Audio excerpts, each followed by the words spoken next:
today. And if anyone needs a new one, I know a good place where to get one. So see me after. Anyway, let's open up and read from Acts 9, 1-16. Meanwhile, Saul was still breathing out murderous threats against the Lord's disciples. He went to the high priest and asked him for letters to the synagogues in Damascus, so that if he found any there who belonged to the way, whether men or women, he might take them as prisoners to Jerusalem. As he neared Damascus on his journey, suddenly a light from heaven flashed around him. He fell to the ground and heard a voice say to him, "Saul, Saul, why do you persecute me?" "Who are you, Lord?" Saul asked. "I am Jesus whom you are persecuting," he replied. "Now get up and go to the city, and you will be told what you must do." The men travelling with Saul stood there speechless as they heard the sound, but did not see anyone. Saul got up from the ground, but when he opened his eyes, he could see nothing. So they led him by the hand into Damascus. For 3 days he was blind, and he did not eat or drink anything. In Damascus there was a disciple named Ananias, and the Lord called to him in a vision, "Ananias!" "Yes, Lord," he answered. The Lord told him, "Go to the house of Judas on Straight Street and ask for a man from Tarsus named Saul, for he is praying. In a vision, he has seen a man named Ananias come and place his hands on him to restore his sight." "Lord," Ananias answered, "I have heard many reports about this man and all the harm he has done to your holy people in Jerusalem. And he has come here with authority from the chief priests to arrest all who call on your name." But the Lord said to Ananias, "Go. This man is my chosen instrument to proclaim my name to the Gentiles and their kings and to the people of Israel. I will show him how much he must suffer for my name." Lord bless his word. Sorry, just whizzing all over the place today. Right. Well, I want to start off this morning with a little bit of a question. And so it kind of shocked the first... obviously, I haven't been asking questions enough in church because the guys looked a bit shell-shocked. So I know it's Sunday morning and you're kind of relaxed, but I expect you to do a bit of thinking, if that's okay. So here's the question. Here's the big question. Are you ready? All right. What is the biggest challenge the church in New Zealand faces in reaching the people of our nation with the gospel? Boom, mic drop. Yeah, that's a big one. So what do you think? What do you think? Apathy. Oh, okay, apathy. Indifference. Yep. Unbelief. Floyd, you said... Too comfortable. No respect. Sounds like a thing an old person would say, wouldn't it? No respect these days. I didn't mean that to you, Liz, sorry. Sometimes I've got to watch my mouth. The education system. Disunity. Very good. I can do it my way. Well done, Cheryl. You kind of... I don't need God. Oh my goodness, you guys have read my sermon. Okay, you last two, you can keep your mouth shut from now on. So I mean, I think they're all kind of good. They're all good. The good things. That's right. Well, they're all kind of. I mean, and they're all kind of. They're right. There's a lot of the truth in those. But I'm not actually. That's not where I'm going to hit today. I'm going to hit on an issue that I think came up in the last two, and that's the issue of pride. Pride, and I think as a nation, this is something that we actually struggle with a lot more than we think. You might not think that pride's a big issue in New Zealand. I mean, especially when you compare ourselves to others, you know. But isn't that the biggest problem we've got with pride? We never think that pride is our problem. We always think that pride is a problem for someone else. But my suspicion, particularly for us as New Zealanders, is that pride is a problem. It's a big problem that we have. And a big aspect, one aspect of pride that New Zealanders have is our pride in our self-sufficiency. So that came around somewhere. The self-sufficiency, our ability to take care of ourselves. See, I think the average Kiwi tends to be someone who prefers not to have to rely on others. I think, if you can get away without doing it yourself, then you've done very well. I think we tend to celebrate as New Zealanders people who have an independent spirit. They can get things done. I've got a few pictures up here. The fellow in the middle there, standing with that funny shaped looking thing, Burt Monroe. Okay, why was Burt Monroe famous? That was the name of his motorbike. That's right. He did it all himself. Engineer, mechanic talking. There we go. Sorry. Basically, he was he came from Invercargill. He built a bike out of spare parts in the back of his shed, and broke the world record for the fastest 1,000cc motorbike in the States. He's a bit of a legend. Or the guy up the top there, sitting over the suit of armour. Does anyone remember him? Know who he is? It's Sir Richard Taylor, Megan. Yeah, Sir Richard Taylor. And does anyone know who Richard Taylor founded? What he founded? Weta Industries. Everyone thinks Peter Jackson. Richard Taylor is actually one of the other side of that coin. And now Weta, which started off obviously with Lord of the Rings, pretty much Weta is a special effects company for pretty much all the big major movies that come out now, full stop. They all come to Wellington, dear little Wellington. And then at the bottom there, does anyone know who that guy at the bottom with the curly hair is? Did someone say Peter Beck? Yep, there we go. So Peter Beck, another guy who decides, hey, I want to make rockets. And he didn't blow up, but he actually made these things. And now people from all over the world come to send people into space. We might not think, as New Zealanders, we're not that patriotic, but I actually think we are. Because we're quite proud of the way we punch above our weight, aren't we? In all kinds of fields, in sports and sciences and the arts. As Kiwis, I think we're proud about our humble way of being the best. But sometimes I think this pride in what we can do can actually be a bit of a double-edged sword. You see, because when our pride is based on a belief of our ability, it can make it challenging for us to acknowledge our inabilities. And it makes it really difficult to ask for help. And that's a problem when it comes to the gospel. Because the gospel is all about an offer of help. The Bible says when it comes to saving ourselves, we can't do it. We need help from someone bigger than us. We need help from someone who can save us from our own failures and weaknesses. And this is why God sent Jesus. But when we as a nation take great pride in our ability to solve our problems, then surrendering and admitting we're lost in need of help can be a difficult thing to do, can it not? And that creates this bit of a problem when it comes to sharing the gospel. Because often it means that before we decide to reach out for help, we often need to be we need to be brought to a pretty low place. I think of my own story as a teenager. I couldn't see any need for God. I thought I could work out life on my own terms until I couldn't. And then I found myself in a place where I was really desperate. And even after surrendering to God and coming to youth group, I found Christianity a really humbling experience. I didn't really want to be there. I was terrified that someone from school would see me walking through the church doors and see what a cock case I was. But at that stage I was so desperate. I had nowhere else to go. So there's going to be great power in desperation, can't there? But I was a person who'd been brought up in church.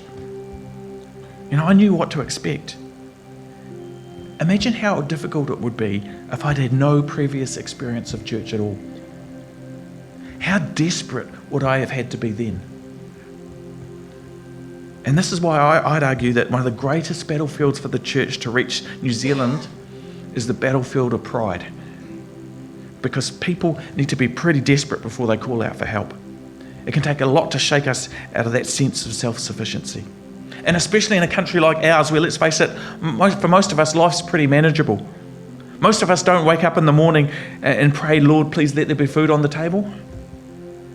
And even if we do, we have the safety net of social security and food banks to call on when things get really tough.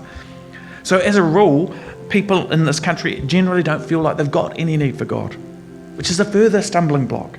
Not only do they not want to ask for help, but they don't feel like they need God's help in the first place. So this is one way that pride can be a stumbling block to the message of the gospel, because people think, I don't need help. But there's also another trap that we as messengers of the gospel can fall into.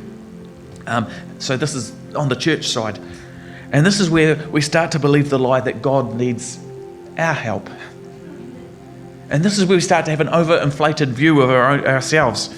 We become more concerned about what we're doing for God than what God has done for us. And this is also a trap of pride as well.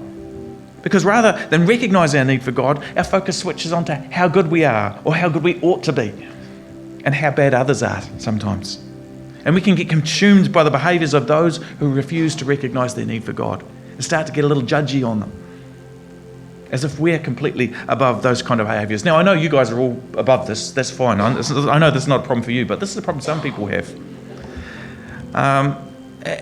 But the whole thing's ironic, though, because basically we end up feeling proud for how we've helped ourselves to a better life rather than how God's helped us. And we get proud in our self-sufficiency. So it's like two sides of the same coin. Both ways can be a stumbling block to the gospel. Either we think we need God's help, or we think God needs our help.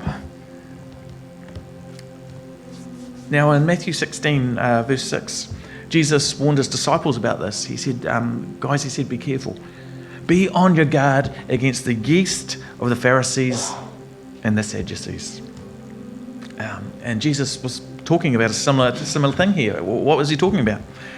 Well, at the risk of simplification, the Sadducees were a group of Jewish people who'd abandoned some of the traditional Jewish beliefs about God.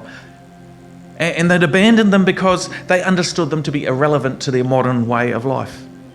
You could say that they didn't need God's help. They felt like they were doing well enough on their own. And so Jesus said to his disciples, look at those guys, he said, don't take their bread, don't take their yeast. That's not a path I want you to go down. But then at the same time he said, avoid the bread of the Pharisees as well. So who were the Pharisees? Pharisees were a group of Jews very particular in their obedience to their interpretation of God's rules and regulations. And they were famous for the way they looked down on anyone who disagreed with them. They worked very hard to follow God, almost as if God needed their help. And they wanted everyone else to recognise this as well. And Jesus said, don't eat that, don't take that bread either. Don't go down that path. Jesus pointed out that both of these groups held distorted views of God and themselves. And while they looked different, they both ended up at the same place. Because they were views that were based around their sense of pride in their own achievements. So if the path of the Sadducees is wrong, and this is a path of self-reliance, and the path of the Pharisees is wrong because that's a path of self-righteousness, what is the right path? Well, this is where we come to the story of Saul. And Saul, of course, later becomes known as Paul, the Apostle Paul, right? Wrote most of the New Testament. And in Saul, we see someone who moved from a life of pride in their own achievements to a life of surrender, following Jesus in faithfulness and humility. But for that to happen, God had to deal with the pride in Saul's life. God had to deal with Saul's pride in order that he could elevate him to a position of significance in the kingdom of heaven. But how did that go about happening? Well, it starts off in Acts chapter 9, verses 1 to 2. We meet Saul, and we see that Saul is a young man. He is very antagonistic towards the Christians. He's convinced they're in the wrong and he's in the right. And so he sees himself as God's helper, his chosen avenger, whose job it is to find and to imprison and torture Christians and get them to change their ways. Now, it's worth probably pointing out at this time that Saul was regarded as a bit of a young rising star within the Pharisees. In fact, in Philippians chapter 3, We read Saul, he's an older man now, or Paul, he's reflecting on his younger years. And he says this, he says, if anyone thinks that they have reason to put confidence in the flesh, he says, I have more. Imagine that. Yeah, circumcised on the 8th day of the people of Israel, of the tribe of Benjamin, a Hebrew of Hebrews, in regard to the law, a Pharisee. As for zeal, I persecuted the church. As for righteousness based on the law, I was flawless. Now in this letter, Saul was explaining how in his younger years he'd filled all the criteria that people had expected of him as a self-made Jew, a self-made Jewish leader. Paul in Acts 22, Paul goes on to say that he was trained under a guy called Gamaliel. Now Gamaliel is someone who's even today still regarded as one of the great teachers of the Jewish law. So you could say Saul was on the right track to becoming a religious superstar. But in reflecting on his life as an older man, Paul goes on to say, but whatever were gains to me, I now consider loss for the sake of Christ. Well, I once considered myself up amongst the heights. Looking back now, I see it was all a waste of time, he says. In Philippians, we see this older, wiser Saul, now a humbled servant of Christ. In fact, do you know where the letter of Philippians was written? It was written in a prison cell. Why was Paul in a prison cell? He'd been preaching the gospel. He'd been preaching the good news. So what had happened to change this man from his self-righteous pride and his own achievements to this humbled follower of Christ, content to sit in a prison writing letters to churches?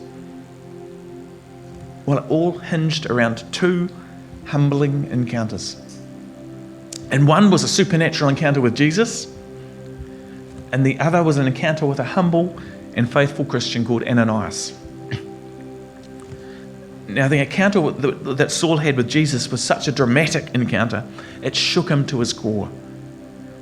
Saul was making his way from Jerusalem to Damascus, which was to hunt and collect Christians.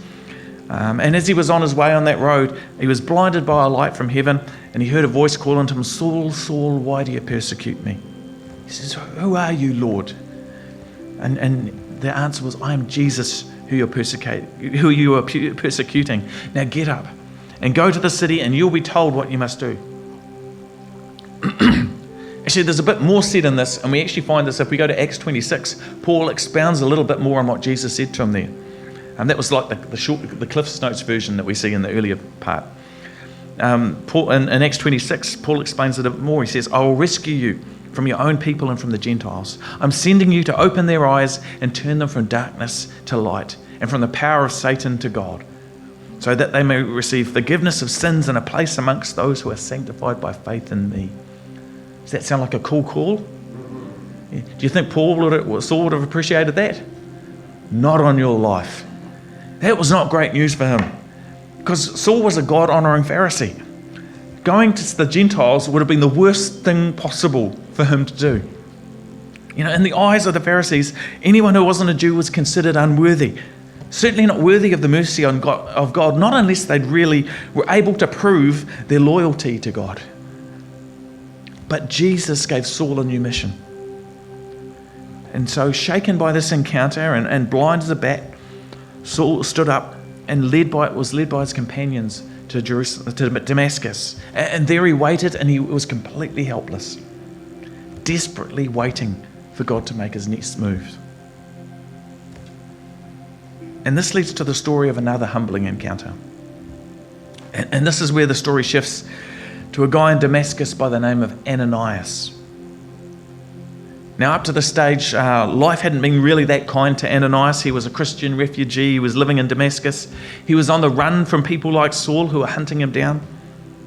But sitting in the relative safety of his own home, God spoke to him and said, go to the house of Judas on Straight Street and ask for a man from Tarsus named Saul who's praying.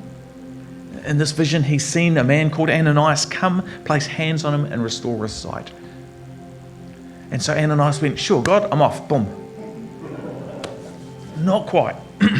He needed a little more ID from God than this. So he said, hey, whoa, hang on a sec, Lord. Isn't this the guy who's hunting people like me? I'm not sure if this is the smartest move. But God replied to him, "Go, this man is my chosen instrument. He's going to proclaim my name to the Gentiles and kings and to the people of Israel, and I'm going to show him how much he must suffer for my name." So listening to that, Ananias had a choice. He could humble himself and go to the aid of a man who had come to make his life miserable and hope that God would protect him, or he could stay safe at home and ignore God's commands and go about his own business. Why should Ananias show any mercy to Saul? If the shoe was on the other foot, would Saul do the same for Ananias? Probably not. But Ananias knew that being obedient to God's call was more important than protecting his own skin. So he chose to humble himself, and he faithfully followed God's instructions. Walked down the road, down to Straight Street, went to the house of Judas, knocked on the door, and he introduced himself to Saul and sat down and prayed with him. And miraculously, Saul was healed. His eyes, all of a sudden, scales fell off, he could see. But this was only able to come about because of one person's obedience. Ananias was willing to humble himself before God in the face of his enemies. And I think what Ananias did here was actually replicated by Christians over the first 300 years of early Christianity. They were known not by their power and their greatness. They were known by their humility and their faithfulness. They were known by obeying Jesus, by responding to hatred with love. There's a historian by the name of Dr. John Dixon. He's an Australian guy, and he describes the behaviour of the early Christians like a sports team that learns to lose well. Have you ever been in a sports team that's had to learn to lose well? Yeah, playing touch, team of white people playing touch in Porirua. I knew how to learn to lose well quite regularly. And that might not sound particularly attractive in our culture, but that's how the early Christians lived. They were gracious in the face of their enemies. Their enemies had all the power, they had none. But they didn't rage against the machine like many of their Jewish ancestors before them. Instead, they adopted a practice of humbling themselves before God in obedience to Jesus. They loved their enemies. They blessed those who persecuted them. They walked an extra mile for those who would oppress them. And you know what? It worked. The way they lived had a massive impact on the society around them. And within so much so that within 250 years, a relatively short space in history, this tiny little group of Christians and they had no political power, they had no military power, but they became the dominant religion in the Greek-speaking world. Humility led to great power. And so as they faithfully humbled themselves before God, God lifted them up over a proud nation of people who had no need for God. So the story of Saul, we have these two accounts of humility. First of all, Jesus humbled Saul by appearing in power.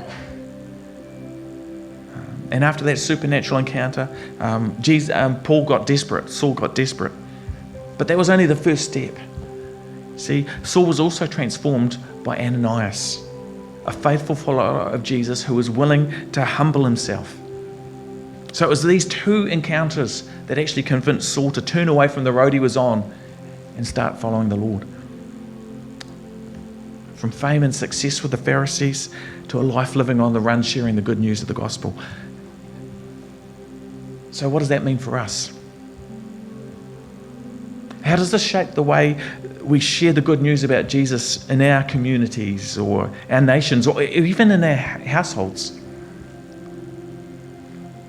Well, let me suggest first of all, it reminds us before anything else, people really need to encounter Jesus, the living God. They don't need to hear any more of us and our opinions. They need more of Jesus. I mean, look at Saul. Saul wasn't argued into the kingdom of God. It wasn't peer pressure that won him over. And it certainly wasn't the promise of a better life. You know, what did Jesus say? He said, I'll show him how much he has to suffer for my name. Imagine doing an altar call like that. Okay, everyone, you're going to suffer. I see that hand. But he encountered Jesus, and it was through that encounter that Saul became desperate. So how do these encounters happen? Well, they start when people pray.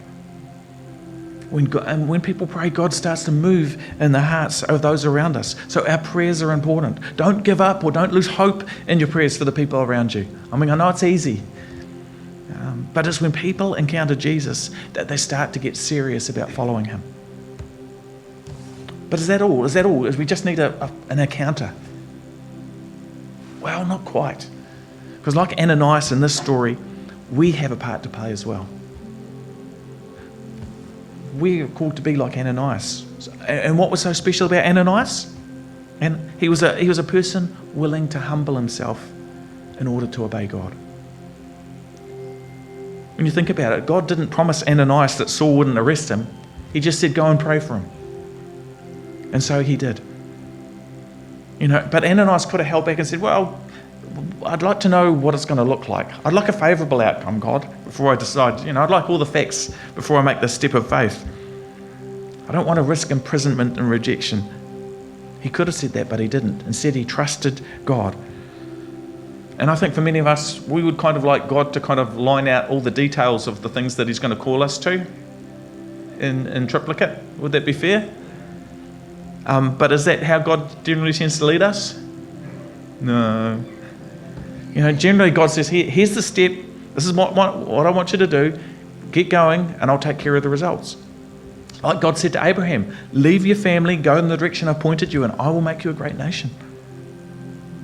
Why is that uncomfortable?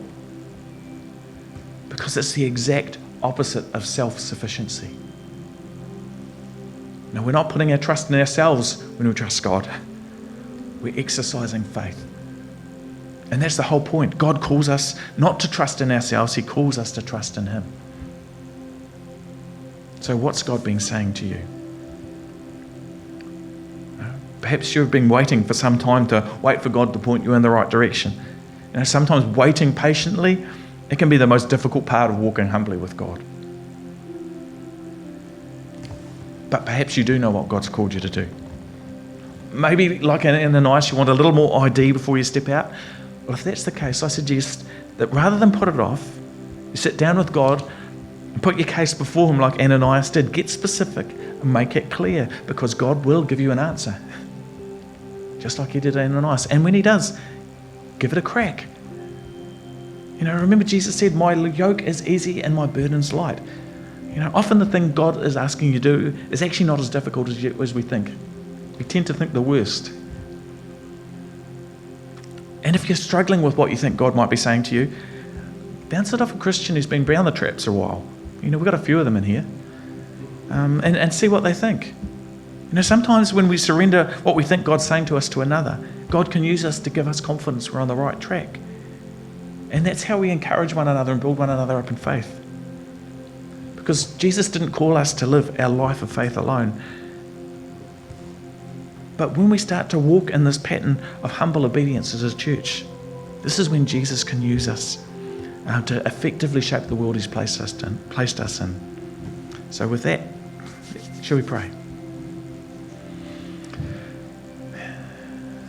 Father, sometimes when it comes to learning to follow you, the biggest stumbling block in our path can be us. I think we all know that. But Lord, we ask that you would help us to overcome that, because you say in your word that we're overcomers. So Lord, may we not be overcome with pride, but may we overcome pride. And Father, in the same way, I ask that you'd forgive us for being self-reliant in our attitudes and arrogant in our behaviours, from being so concerned about our own righteousness that we miss the plot of what you're trying to do and what you're calling us to do. So Father, help us to walk humbly before you. May we learn and grow in confidence of hearing your voice speak to us clearly as we wait on you. And may we walk at your pace, not at the pace of apathy And not at the pace of our anxieties, but at the pace of Jesus, at the pace of love. So, Father, with all of that, Lord, we invite your Holy Spirit to lead us in your way. Bless us to your service, that Jesus will be glorified in all that we do. So come, Holy Spirit, move in our midst. Amen.